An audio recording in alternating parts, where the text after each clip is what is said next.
पत्ते तो सारे ऐसे हो गए हैं कि क्रश कर दो और पाउडर बना दो। 8 दिन के बाद अपने टेरेस गार्डन पर जब मैं पहुंची हूँ, तो देखा है कि हालत बिल्कुल बेकार हो रही है गार्डन की। मेरे साथ-साथ आप भी देखिए, मैंने तो देखा बस आंसू ही आने वाले थे। और मैं ये खड़े-खड़े सोच रही थी कि कितने प्लांट्स बचे होंगे और कितने बिल्कुल ही खराब हो गए होंगे। तो ये तो वाटरिंग करने के बाद ही पता चलता है कि पौधा बचे या चले गए। अस्सलाम वालेकुम friends, welcome to my channel Shabnoor Ali. लेकिन कुदरत अपने प्लांट्स को खुद ही बचाती है, ये बात तो बिल्कुल ठीक है। 2 दिन बारिश हो गई, जिससे कि पौधों में कुछ राहत थी। और साथ में विंटर का मौसम है, जिससे ये पत्ते सूख तो गए हैं पानी ना मिलने की वजह से, लेकिन अभी भी ये नहीं लग रहा है कि हाँ, ये चले गए या बिल्कुल ख़त्म हो गए। तो फिर यही कहते हैं ना कि नेचर तो साथ देता ही देता है।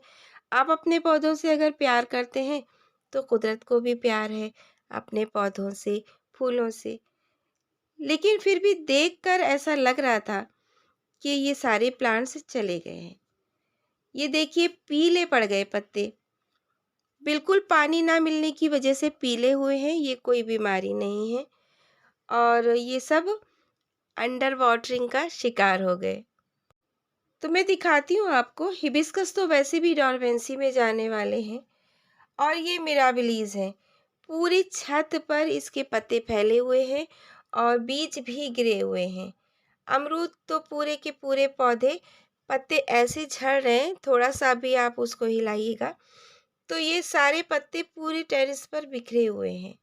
और आप देख रहे हैं कि जो गार्डन एकदम हरा हरा सा लग रहा था, वो इस टाइम बिल्कुल सूखा हुआ है, पत्तों का अंबार लगा हुआ है।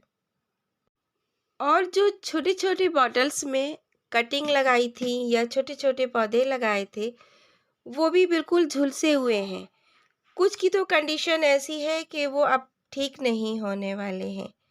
ये गार्डन का नज़ारा हो रहा है, बहुत ही गंदगी फैली हुई है, पत्ते ही पत्ते। और ये देखिए इस तरीके से सूखे हैं। ये मैनी हॉट कसावा प्लांट है, ये भी डोरमेंसी में तो जाने वाला ही था, लेकिन जब मैं गई थी तो बहुत खूबसूरत हो रहा था। लेकिन हाँ, सक्लेंट्स और कैक्टस ये बिल्कुल सेफ़ हैं। और जो प्लांट्स मैं बालकनी पर रख कर गई थी, इंडोर प्लांट्स, वो भी बिल्कुल सेफ़ है, उनका कुछ नहीं बिगड़ा माशाल्लाह। जो कि बिल्कुल झुंड में मैं प्लांट्स को रख कर गई थी, वो भी बच गए हैं, एक साथ रखे हुए हैं। और वो दीवार के शेड पड़ जाने से वहाँ धूप नहीं पड़ी, तो वो बहुत प्यारे-प्यारे से हो रहे हैं। सब्जियों में ये देखिए टमाटर और 2-3 प्लांट्स और हैं वेजिटेबल्स के, सेम वगैरह के, वो भी बिल्कुल ठीक है। लेकिन मैंने यहाँ पर आते ही जो प्लांट सबसे ज़्यादा सूखे थे, उनमें वाटरिंग की। जाना-आना तो पड़ता ही है, ऐसा तो हो नहीं सकता कि आप सिर्फ़ अपने घर में ही रहेंगे और बाहर का कुछ काम पड़ेगा ही नहीं, आप जाएँगे ही नहीं। दुनिया भी चलती है और बागवानी भी चलती है। तो अब मैं सोचती हूँ कि अब मैं इसकी थोड़ी-सी केयर करती हूँ और फिर देखती हूँ और आपको भी दिखाती हूँ कि इसका क्या हाल है। तो मैंने क्या किया कि सारे पत्तों को सब इस तरह से येलो-येलो जितने पत्ते थे, उन सबको हटा दिया। और सब में मैंने वाटरिंग की और भर-भर के पानी दिया। चमेली में देखिए फूल खिलने लगे हैं। कुछ तो यहाँ पर अच्छा हुआ और कुछ ख़राब हुआ। तो फिर ये गुलाब देखिए, मैं यहाँ इसका ट्रीटमेंट करके गई थी, प्रूनिंग करके गई थी और इसमें पानी मिला भी नहीं, फिर भी अभी ये सूखा नहीं है। बारिश का 1 आध दिन पानी पड़ गया होगा।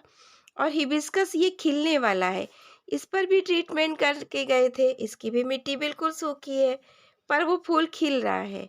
और ये तो सब पेटिलेंथस के पत्ते लाल होकर झड़ते ही हैं। और चलते हैं टॉप फ्लोर पर। ये देखिए हिबिस्कस, वाइट हिबिस्कस, इसमें कितने सारी ब्लूमिंग लग रहा पीछे से होती ही रही थी। और अभी भी इसमें कुछ फूल खिले हुए हैं, कुछ मुरझाए हुए हैं। और चलते हैं और ऊपर की तरफ, तो ये है राखी बेल, ठीक है, अच्छी कंडीशन में है। और यहाँ पर विडेलिया तो बिल्कुल मुरझाया हुआ है, तुलसी में काफ़ी सारे बीज निकले हैं। और रेड हिबिस्कस और ये चंपा, ये देखिए इसके पत्ते ये ड्रॉप कर रहा है, लेकिन प्लांट ठीक है। और ये जो रेड हिबिस्कस है ये तो पूरे पत्ते ही इसके पीले हो गए हैं। लेकिन प्लांट ठीक है, ब्लूमिंग हो रही है अभी भी इसमें।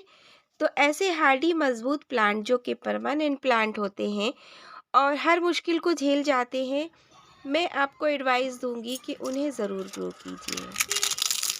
ये रहा अंजीर का प्लांट, देखिए पत्ते कितने सूखे राख हो जा रहे हैं, बिल्कुल से मैश कीजिए, लेकिन फ्रूट इसमें भी लगे हुए हैं। तो इसका मतलब कि ये प्लांट भी ठीक है, पत्तों पर ही बहुत बुरा असर पड़ा है। एक तरीके से पत्ते ड्रॉप करना इनके प्लांट्स के लिए अच्छा भी है, क्योंकि ये जो एक्स्ट्रा बर्डन है इसके ऊपर और ये जाने हैं डोरमेंसी में, तो फिर इनके ऊपर अगर पत्ते नहीं होंगे तो टहनियों को एक्स्ट्रा एनर्जी लेने की ज़रूरत नहीं पड़ेगी और प्लांट्स आपके बच जाएंगे। ये वैक्स आइवी है और भी बहुत सारे प्लांट्स हैं जो कि अभी सेफ कंडीशन में हैं। देखने में ये काफ़ी ख़राब लग रहे हैं, तो इसके लिए अभी मैंने यही किया कि मैंने इन सब पर पहले वाटरिंग की, तो एक्स्ट्रा पत्ते थे वो भी गिर गए, फिर और यहाँ पर गंदगी हो गई। लेकिन अब सफ़र की थकान तो है, लेकिन मैंने यहाँ पर सफाई भी की, वाटरिंग भी की, क्योंकि मुझे टेंशन ज़्यादा हो रही थी। फिर मैंने सारे पत्तों को कलेक्ट करके इकट्ठा करके उसी कंटेनर में कंपोस्टिंग के लिए डाल दिया। और अब आप यहाँ की क्लीनिंग देख सकते हैं। मेरा गार्डन दोबारा से बहुत खूबसूरत लग रहा है और अल्लाह पाक का शुक्र है कि उसने सारे प्लांट्स को मेरे सेव करके रखा। और जो छोटे छोटे बॉटल प्लांट्स थे वो तो मैं फिर से ग्रो कर लूँगी, क्योंकि उसके मदर प्लांट काफ़ी सारे मेरे पास हैं। हो गया गार्डन नीट एंड क्लीन। अब मेरा नेक्स्ट स्टेप ये होगा फ्रेंड्स कि अभी तक मैंने विंटर्स की शॉपिंग नहीं की प्लांट्स की। ये प्लांट्स तो ज़्यादातर डोरमेंसी में है, लेकिन चल रहे हैं और चलते भी रहेंगे। अब मैं थोड़े थोड़े वो प्लांट्स की शॉपिंग करूँगी जो कि सर्दियों में पिटूनिया, गज़ानिया, ये सारे प्लांट्स और महकेंगे 3-4 महीने हमारे गार्डन में। अभी तो मुझे शादी में जाना था, इसलिए मैंने उनको परचेज़ नहीं किया था। अब मैं लगाऊंगी और आपके साथ शेयर ज़रूर करूंगी। तब तक के लिए आप इस गार्डन को एंजॉय कर लीजिए और इस वीडियो पर एक लाइक कर दीजिए। चैनल को सब्सक्राइब कर लीजिए, आपको यूज़फुल सी वीडियोस मिलती रहेंगी। काफ़ी काम की वीडियोस और फ्री की वीडियोस मैं आपके साथ शेयर करती ही रहती हूँ, तो बेल आइकन पर ज़रूर क्लिक कीजिएगा। अल्लाह हाफिज़।